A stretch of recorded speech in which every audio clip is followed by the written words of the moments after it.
On a vu là le problème d'angoisse et je t'ai dit que est-ce qu'il y a une différence entre angoisse, est-ce que l'angoisse est le début de la dépression? Parce que tu m'as dit non, ça n'a rien à voir.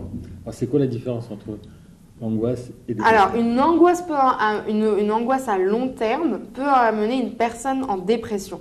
Une dépression, c'est une personne qui a vécu un événement dans sa vie, ça peut être un deuil, ça peut être une séparation et tout d'un coup son cerveau, il décide de faire une pause. Et le cerveau, quand il décide de faire une pause, il décide de faire une pause finalement dans le positif et dans le négatif. C'est-à-dire qu'il va commencer à ne plus rien ressentir. Il ne va plus ressentir le malheur comme il ne va plus ressentir le bonheur. Et même le malheur, on en a besoin pour qu'il y ait un équilibre entre le bonheur et le malheur.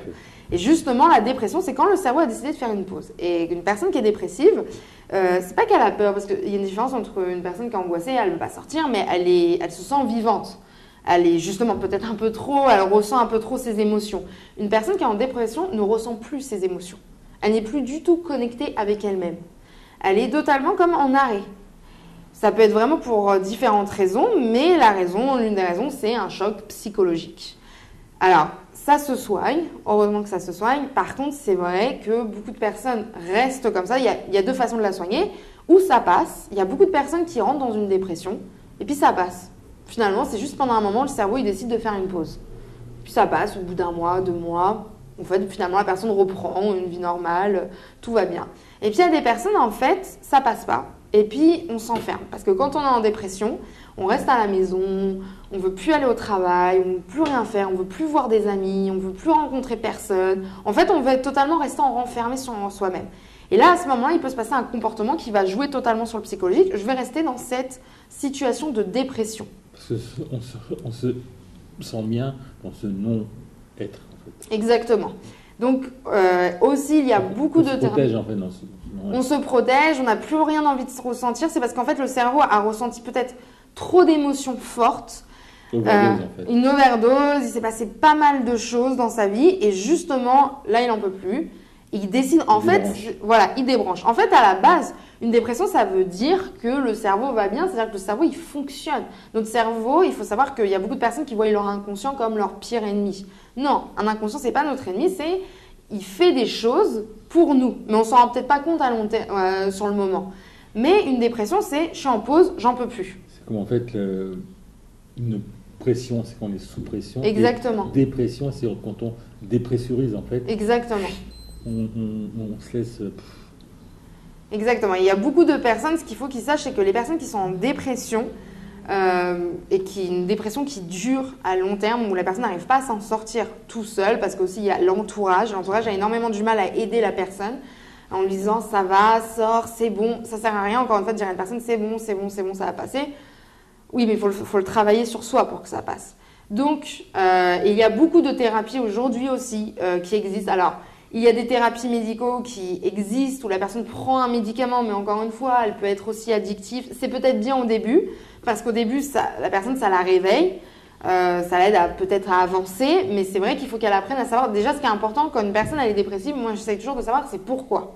Qu'est-ce qui lui est arrivé? C'est très important pour pas qu'on recommence la même erreur, pour pas qu'un jour, ça recommence. Qu'est-ce qui a fait que le cerveau, tout d'un coup, il en a eu marre de tout ça? Et puis ensuite, c'est comment le cerveau peut se retrouver en connexion avec lui-même.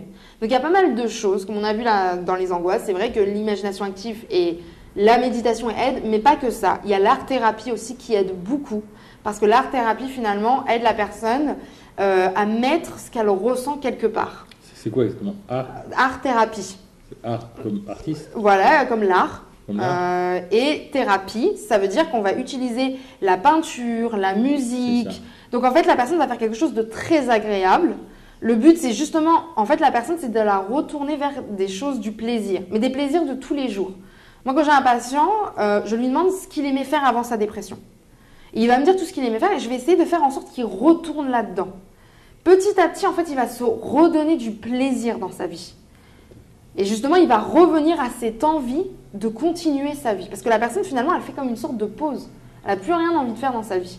Il faut qu'on essaye de lui donner le goût. Et pour ça, en fait, il faut revenir vers le plaisir. Et c'est vrai que l'art-thérapie aide beaucoup là-dessus parce que justement, on va faire des choses avec l'art, la personne va s'amuser et elle va pouvoir déjà mettre sa tristesse, le choc qu'elle a eu émotionnel sur quelque chose, je sais pas, sur de la peinture, et s'amuser avec la peinture et revenir là-dessus et petit à petit revenir vers un plaisir. Mais la dépression aussi, comme l'angoisse, ce sont des choses qui se soignent. Mais c'est vrai, je le répète, mais souvent le patient a cette impression, surtout dans la dépression, il se renferme beaucoup, que non, ça fait partie de moi, ça fait partie de mon identité, je ne pourrai jamais m'en sortir.